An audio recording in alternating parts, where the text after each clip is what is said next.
warahmatullahi wabarakatuh. Waalaikumsalam warahmatullahi wabarakatuh. Alhamdulillah, saya lihat kursinya hampir penuh. Masih ada di belakang, bagus sudah Pak. Yang dihadiri sama Andika. Hafiz kenapa? Hafiz dispen Pak. Dispen kegiatan latihan. Kemudian Andika sakit. Oke. Kemudian yang lain keadaan sehat? Masih semangat belajar? Masih. Apalagi tadi pertama kedua habis olahraga. Artinya badan seger. Nah, setelah olahraga nanti kita olah pikir. Ya. Nah, materi kita pada pertemuan ini adalah operasi pada vektor. Ya, nanti yang kita bahas operasi penjumlahan dan pengurangan. Ya, operasi penjumlahan dan pengurangan. Ingat bahwa operasi pada vektor itu ada dua jenis, yaitu operasi secara geometris dan operasi secara aljabar. Nah, nanti kita akan belajar tentang operasi secara geometris dulu. Sudah sering saya sampaikan di materi-materi yang lain bahwa matematika itu merupakan salah satu cabang ilmu yang digunakan untuk memecahkan persoalan sehari-hari. Nah, persoalan sehari-hari itu banyak dimodelkan dulu secara geometris.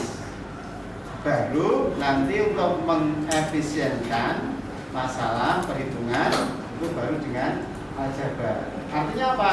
Kita harus memahami dulu masalah sehari-hari itu dimodelkan secara geometris. Jadi sekali lagi, pertemuan ini kita akan membahas operasi pada vektor khususnya secara geometris, dan kita nanti akan belajar penjumlahan dan pengurangan vektor. Ya. Kesepakatan kelas kita ambil ada 12, bahkan Anda menambahkan yang paling kuning itu ya, yaitu kesepakatannya dulu saat awal tahun. Nah, nanti beberapa kesepakatan ini akan kita terapkan ya.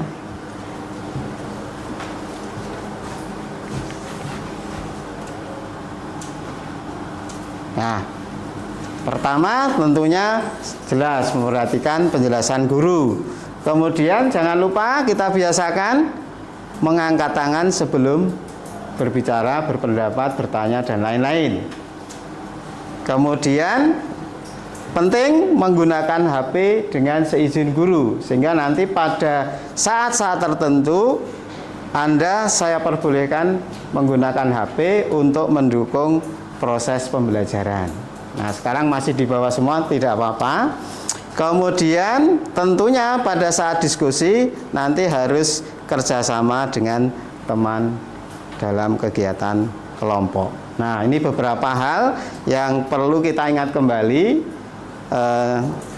agar nanti dalam proses pembelajaran pertemuan ini bisa berjalan dengan lancar, tertib, dan menghasilkan apa yang kita harapkan, gitu ya.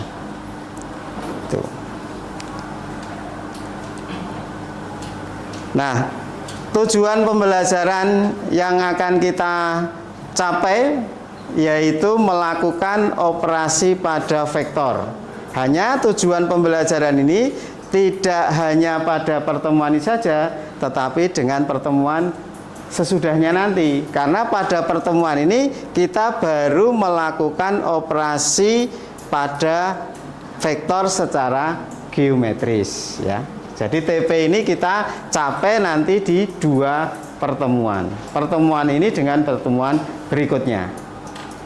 Nah, pertemuan ini nanti kita akan mencapai apa? Menuju apa? Indikator ketercapaian tujuan pembelajarannya adalah pertama, nanti Anda dapat menentukan hasil operasi penjumlahan pada vektor secara geometris. Tentunya yang kedua juga harus bisa menentukan hasil operasi pengurangan pada vektor secara geometris. Jadi sekali lagi, tujuan pembelajaran ini akan kita capai di 2 pertemuan. Pertemuan ini kita mencapai tujuan pembelajaran melakukan operasi pada vektor secara geometris, gitu ya. Karena tadi masalah di kehidupan sehari-hari itu dimodelkan dulu, kaitannya dengan vektor dimodelkan dulu secara geometris, baru nanti untuk pendukung perhitungan, mengefisienkan perhitungan, baru kita belajar secara aljabarnya. Makanya saat materi-materi sebelumnya sudah saya sampaikan, kita juga sudah menggunakan di aturan sinus, aturan kosinus, dan beberapa materi yang lain ada aplikasi apa namanya? GeoGebra, ya, geometri dan aljabar itu saling terkait. Nah, sekarang manfaatnya apa saja kita belajar, khususnya penjumlahan dan pengurangan 2 vektor, ya. Penjumlahan vektor adalah proses menggabungkan 2 atau lebih vektor untuk mendapatkan vektor hasil atau sering disebut dengan resultan, ya. Dalam kehidupan sehari-hari konsep ini sering digunakan secara tidak sadar. Anda sebenarnya sudah menggunakan walaupun belum belajar penjumlahan dan pengurangan vektor, tapi secara tidak sadar Anda sudah menggunakan itu. Nah, nanti jangan sampai Anda hanya sudah menggunakan tetapi tidak tahu konsepnya, tidak tahu argumentasinya, tidak tahu maknanya. Nah, maka kita perlu pelajari lebih lanjut, ya. Banyak, ya, saya ambil beberapa contoh saja yang terkait dengan kehidupan sehari-hari. Mungkin Anda ada yang rumahnya dekat sungai, mungkin, ya. Perahu menyeberang sungai. Saat perahu bergerak menyeberangi sungai, kecepatan perahu adalah hasil penjumlahan vektor dari kecepatan mesin perahu dan kecepatan arus sungai. Ya, jadi seperti itu, ya. Ini contoh masalah pertama. Kemudian contoh yang kedua, terjun payung, ya.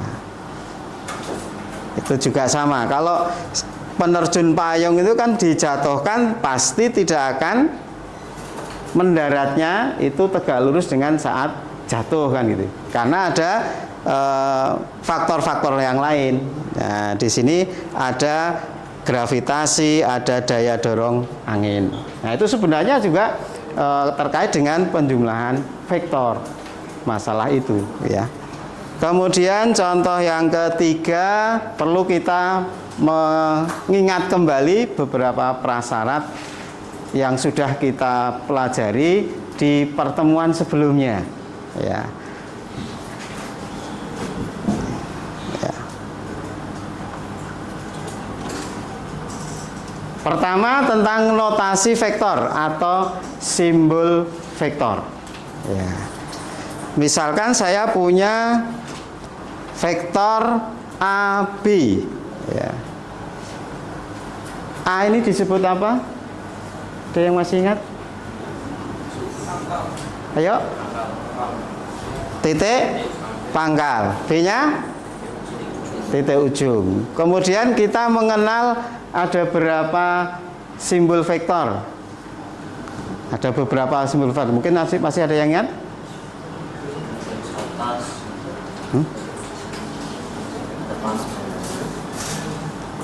Ayo, angkat tangan dulu yang mau berpendapat.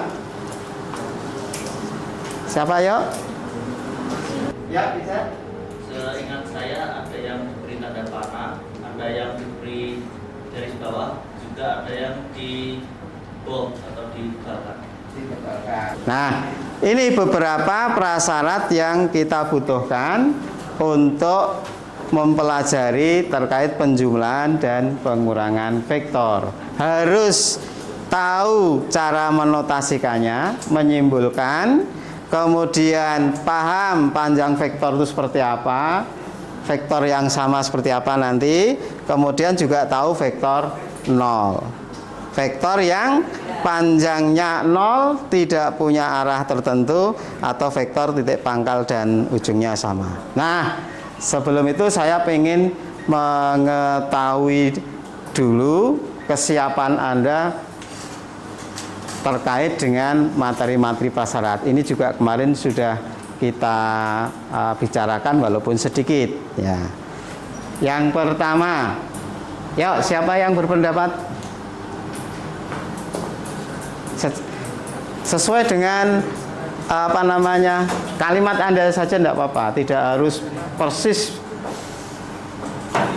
kalimatnya definisi yang kemarin. Nah, dengan kalimat kamu sendiri apa? Yang penting konsepnya benar. Apa syaratnya agar dua vektor dikatakan sama? Ya, Fatih. Sejajar. Vektor dikatakan sejajar. Satu. Ada pendapat lain? Benarkah pendapatnya Fatih? Bicar? Menurut saya itu arahnya sama dan panjangnya sama. Sejajar juga betul. Ya, ya. Jadi sudah menyadari Fatih tadi masih ada kurang satu lagi, yaitu apa? Panjangnya sama. Panjangnya sama, arahnya sama. Itu dikatakan sama. Posisinya dimanapun, yang penting memenuhi dua kriteria itu. Ya, itu kita skip, kita kunci. Nah, karena itu penting nanti. Ya, oke, bagus. Kemudian, yuk yang Putri belum? Saya Pak. Ya. Vektor negatif itu panjangnya sama tetapi arahnya berbeda. Arahnya berbeda. Betulkah? Yang lain? Lawanan. Nah, arahnya Lawanan.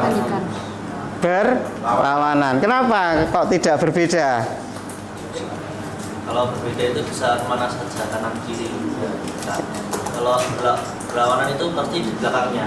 Oh ya, jadi maksudnya betul, cuma mungkin mengambil kata istilahnya yang kurang tepat ya. Tidak apa-apa, ini kan butuh proses kayak gitu. Sebelum nanti Anda akan diskusi, saya jelaskan dulu, kita nanti akan menggunakan model pembelajaran group investigation. Ya. Langkah-langkahnya, sintaknya, tahapannya itu ada 6. Yang pertama nanti memilih topik. Ya, nanti ketua-ketua kelompok akan saya panggil ke depan untuk mendapatkan lembar kerja murid. Ya.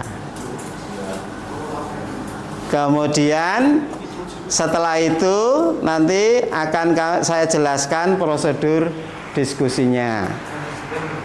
Kemudian tahap 3-4 intinya Anda diskusi dari diskusi materi pada lembar kerja murid, kemudian nanti Anda akan menganalisis dan mensintesis materi sampai nanti kalau sudah memahami ini materi ini nanti Anda coba uji pemahaman 1.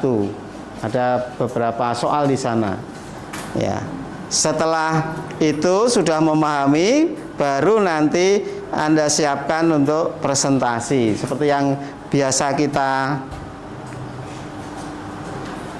lakukan saat diskusi. Anda unggah, scan dalam bentuk PDF ke GC ya, ke GC kemudian nanti setiap metode diwakili satu kelompok saja. Ya. Terus tahap ke-6 evaluasi dan refleksi dari Anda di setiap metode. Kemudian kalau semuanya sudah menguasai 3 metode, maka nanti Anda mengerjakan uji pemahaman kedua yang ada juga di LKM. Nah, tuh nanti metode-metodenya seperti apa nanti saya jelaskan saat di tahap kedua.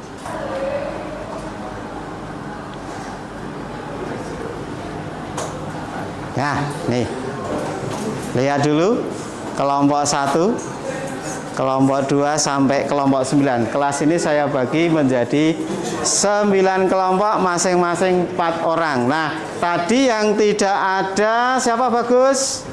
Hafiz sama Hafiz yang mana ini? Kelompok berapa? Hafiz Panisi Kelompok 6. sama Andika Dwi. Andika? Andika Dwi kelompok 3. Oh ya nggak apa-apa, kan masih ada 3, masih ada. Kalau misalkan nanti dua-duanya di dalam satu kelompok ya saya pindah, nggak ada masalah di kelompok lain.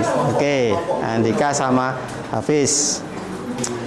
Oke, nanti saya panggil satu persatu nama yang paling atas mewakili kelompok 1 melalui kelompok 2 ya. Jadi nanti ngambil bahannya di sebelah sini biar tidak mengganggu akses ya, satu persatu dari belakang sana. Saya berikan bahannya, baik itu tanda kelompok 1, kemudian nanti ada lembar kerjanya dan juga ada spidolnya. Sudah membawa penggaris, paling tidak satu kelompok minimal 1 lah, ya, minimal 1. Dan nanti ada ketua kelompoknya, kemudian nanti ketua kelompok membagi tugas saat mau presentasi nanti.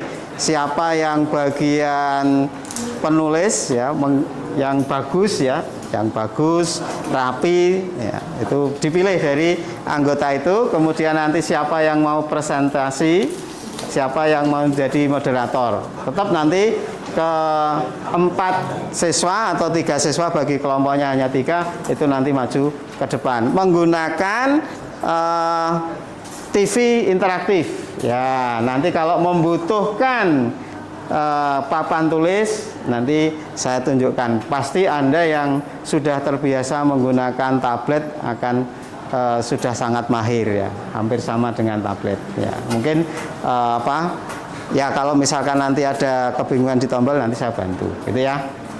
Oke. Kemudian nanti aturannya setelah Anda mengambil kemudian menempatkan diri, nanti saya bagi begini. Kelompok 1, 2, 3 mejanya yang ini.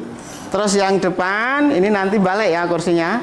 Kemudian yang 3, 4, 5, 6 selangi 1 juga nanti tinggal balik kursinya. Terus kelompok yang terakhir barisan sana ya, paham? Jadi nanti 1, 2, 3, 4, 5, 6, kemudian 7, 8, 9. Ya. Nanti bergerak ke tempatnya sambil membawa papan ditempatkan di meja. Tapi menerima dulu ketua kelompoknya ya. Baru kalau sudah semua menerima kembali ke tempat baru nanti bergerak sesuai dengan posisi mejanya. Dan ya, yang saya izinkan pada saat diskusi hanya 1 HP saja. HP yang lain yang bawa coba tempatkan di pinggir, ditata rapi di sana. Ya, yang dekat yang sana, kemudian yang sana. Paham? Ada pertanyaan? Perintahnya paham? Jadi biar nanti fokus. 1 HP digunakan untuk apa? Untuk men-scan terus nanti mengunggah ke GC. Sekarang silakan bergerak untuk nama pertama kelompok 1 Ismail maju ke sini.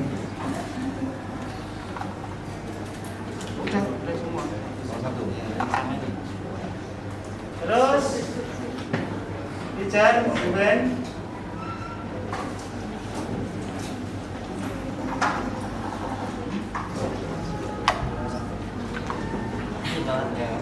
Lanjut.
Siapa yang mau mempresentasikan ke depan? Najla, Laila, oke. Satu. Yang lain harus memperhatikan. Baik itu metodenya sama, apalagi yang metodenya lain. Agar semuanya memahami ketiga metode itu. Setelah memahami ketiga metode, kamu bisa pilih. Oh, kalau saya ternyata lebih suka metode yang ketiga, walaupun pekerjaannya metode 2, gitu ya. Nah, nanti bisa digunakan untuk refleksi. Silakan kelompok 2 mewakili metode pertama segitiga untuk maju ke depan presentasi. Assalamualaikum warahmatullahi wabarakatuh.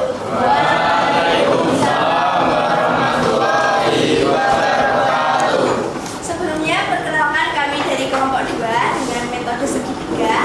Sini saya adalah Laila Bafarhana, absen 17, dan rekan saya Najla Bangkis Guru Tulisannya, absen 24. Saya Muhammad Arifan Baris, absen 19.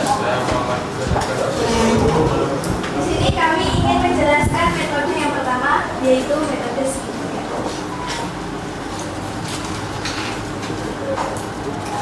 Jadi, metode segitiga ini adalah metode dengan penggambaran vektor pertama atau vektor A. Ujung vektor A ini harus bertemu dengan pangkal vektor kedua. Contohnya adalah pada nomor 3. Di sini adalah vektor A. Ujung vektor A ini harus bertemu dengan pangkal vektor kedua. Dan resultannya adalah resultan pangkal harus bertemu dengan resultan pangkal harus bertemu dengan pangkal pertama. Kami dari kelompok 5 akan menjelaskan tentang penjumlahan dan pengurangan vektor dengan metode kejar-kejar yang teorinya akan dijelaskan oleh Mas Ben. Oh ya, kenalkan saya Aziz Putra-Wardana, absen 6. Saya Naiza Hanifah Khairunisa, absen 23. Saya sebenarnya bilang absen Setiono, absen 36.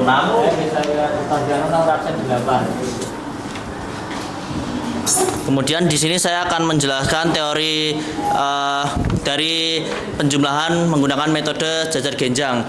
Jadi dimisalkan ada 2 vektor yaitu A dan B. Nah, berbeda dengan cara yang segitiga sebelumnya. Cara yang segitiga itu kan ujung A dipertemukan dengan pangkal B. Kalau yang menggunakan jajar genjang ini pangkal ketemu pangkal. Jadi vektor A pangkalnya akan dipertemukan dengan vektor B. Jadi seperti yang pada gambar 2, vektor B dan vektor A itu pangkalnya menjadi 1 titik.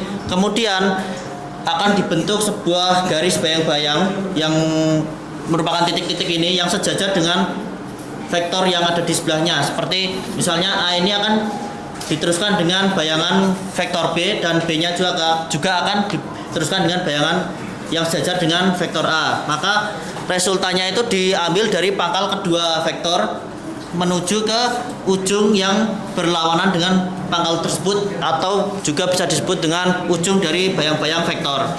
Jadi bisa disimpulkan kalau jawaban yang benar itu adalah yang nomor 2. Sedangkan yang nomor 1 itu yang bertemu adalah ujung dan ujung, jadi tidak benar. Ya, Assalamualaikum warahmatullahi wabarakatuh.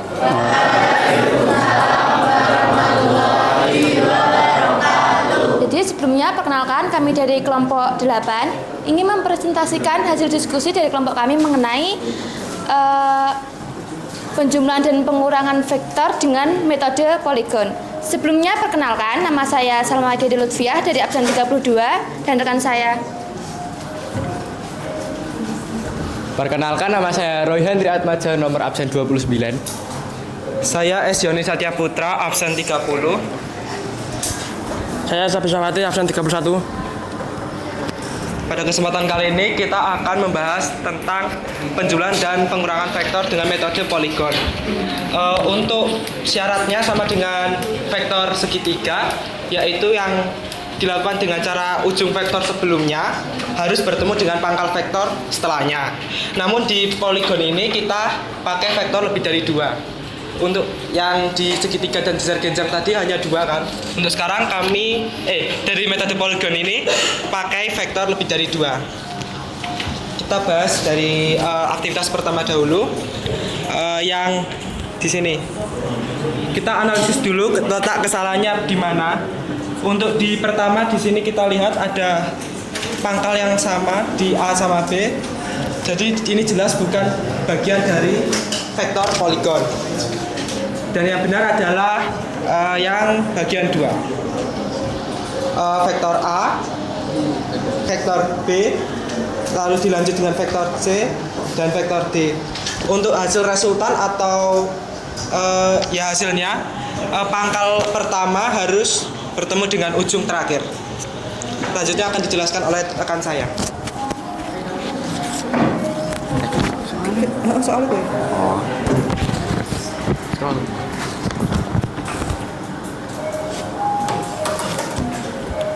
Ini contoh soal yang kami kerjakan.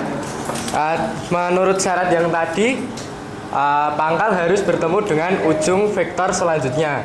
Di sini vektor A bertemu dengan ujung vektor B, lalu dilanjutkan ujung vektor C bertemu dengan pangkal vektor C. Resultannya dari pangkal vektor A ke ujung vektor C. Yang kedua, dimulai dari vektor A, ujungnya bertemu dengan pangkal vektor B. Dilanjut dengan ujung vektor B bertemu dengan pangkal vektor D. Lalu resultannya dari pangkal vektor A ke ujung vektor D. Lanjut. 3 metode tadi kan saya sampaikan bahwa masing-masing itu mempelajari 1 metode. Adakah di antara Anda yang belum memahami 2 metode yang lain? Kalau tadi disampaikan tidak ada pertanyaan, artinya seharusnya sudah tidak ada. Ya, paham semua? Nah, mungkin ada yang mau menyampaikan dari 3 metode itu, evaluasinya atau mungkin berkomentar, mungkin metode 1 ke metode 2 atau yang lain. Menurut di antara Anda itu yang paling nyaman atau disukai atau bagaimana? Mungkin ada yang mau nyampaikan? Silakan. Yuk, Gibran. Mungkin kalau dari saya tuh untuk yang nyamannya tuh mungkin yang segitiga atau poligon, Pak. Kalau yang kedua jajar genjang itu kan harus gambar garis imajiner loh, Pak. Oh ya. Mungkin lebih memakan waktu, lebih rumit. Oke, itu menurut pendapatnya Gibran. Ada yang lain? Ya, Septian. Saya itu penjumlahan dan pengurangan vektor itu walaupun metodenya beda-beda, hasilnya tetap akan sama. Ya. Nah, kalau menurut pribadi Septian, dari 3 metode tadi yang kira-kira paling dipilih, misalkan ada soal, milih yang metode apa? Itu yang pertama, Metode segitiga. Berarti konsisten ya? Konsisten, nggak apa-apa. Kalau Gibran tadi pilih metode segitiga atau poligon. Mungkin ada yang dari metode kedua, mungkin ada komentar? Yuk.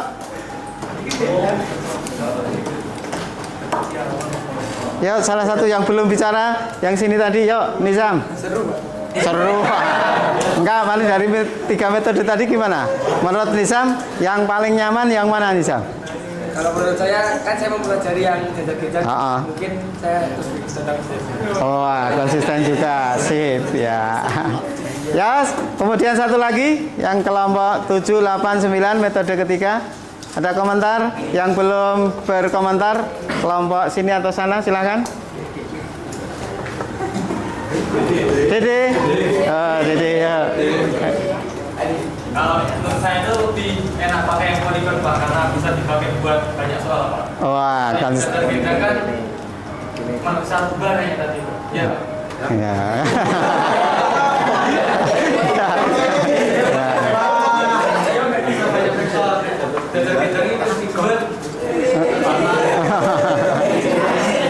Oke, ya itu kan dari Anda, silahkan. Artinya nanti kalau ada soal uji pemahaman kedua itu bebas, Anda tidak harus menggunakan metode yang kamu kerjakan sebelumnya gitu ya. Kan itu uji pemahaman 1, 2 itu soalnya sama semua, harus sama hasilnya gitu. Dan saya lihat tadi bahkan mungkin semuanya sudah selesai ya mengerjakan uji pemahaman 2 ya. Ya, dengan metodenya mungkin kalau yang konsisten, mungkin yang metode jajar genjang apakah tetap konsisten dengan metodenya? Iya. Oke. Agak susah. Oh, agak susah. Oh ya. Ya. Pada saat mengerjakan pemahaman 2 tadi, sebelum presentasi atau sudah presentasi? Sebelum. Berarti konsisten dengan metode jajar genjang. Oke, berarti sip, bagus sekali. Oke. Artinya apa? Silahkan sekali lagi nanti saat ada soal dipersilahkan sesuai dengan yang Anda paling sukai atau paling kuasai. Dan perlu diperhatikan tadi efisiensi langkah dan waktu itu juga diperhatikan. Apalagi nanti kalau soal-soal terbatas waktunya kan sangat bermanfaat ya menggunakan pemilihan metode itu. Oke. Kesimpulan terakhir pembelajaran hari ini bagaimana? Serunya kenapa?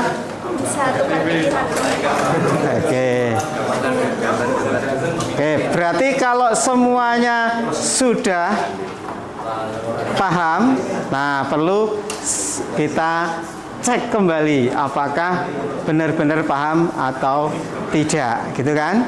Nah, jadi sekarang ambil HP-nya masing-masing, ya, ambil masing-masing. Kita asesmen formatif akhir pembelajaran dengan menggunakan kuisis. Silahkan diambil, disiapkan. Bisa dilihat di depan. Masuk dulu semua dengan aturan ya. Jadi nomor absen, kemudian strip, nama singkat aja. Ya, misalkan 1 strip nizam. Nah, yang lain jadi nomor absennya dulu. Ya. Ada yang 1 menit 2 soal, yang 2 soal 1,5 menit. Maka butuh tadi efisiensi langkah. Ya. Kemudian membayangkan, menggambarnya tadi. Ya, kalau tadi sudah oke, ya, dengan melihat cepat. Ya, gitu. 28 masih 6, yuk lanjut. 30 tinggal 4. 3 lagi. Jadi kok dicoret-coret ngapa sih? Kecoret ya? 1 lagi. Iya, tanya 1 lagi sudah 3. Siapa yang belum? Oh, tak tunggu. Siapa siji?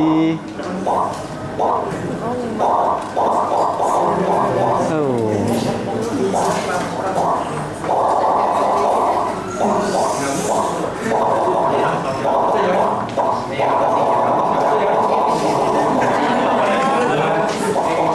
Siap ya, 34 sudah masuk semua? Oh, lo kok wis 34, ganti apa? Ayo ya siapkan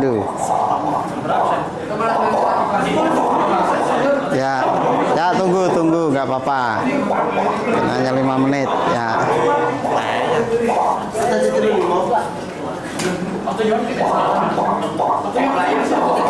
Oh, ada 36, ada yang double. Nggak apa-apa, udah. Nanti kan orang jawab ya nih double. Ya. Sudah masuk semua Pandu? Beres? Pandu, oke. Semua masuk ya?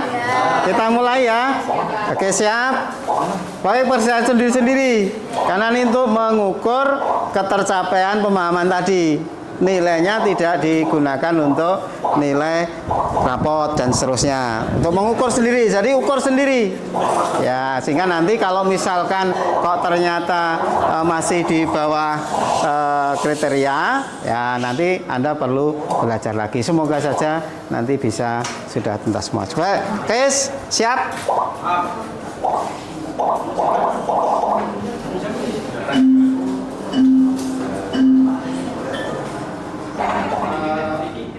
Membayangkan gambarnya tadi.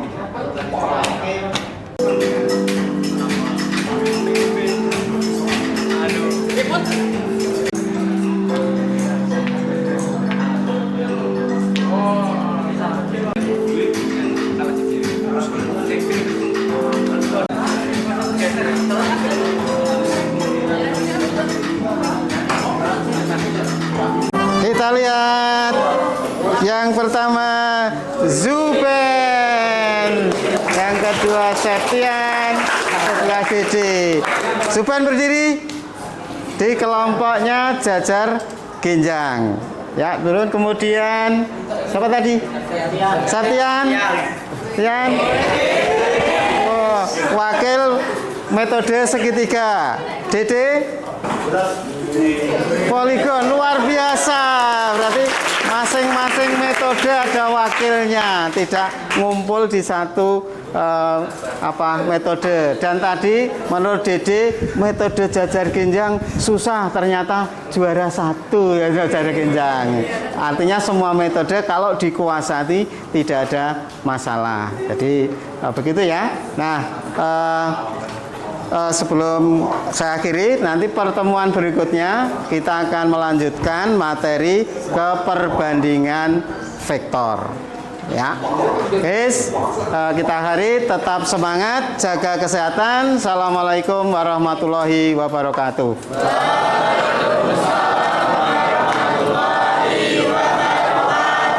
Silahkan kembali kelas masing-masing.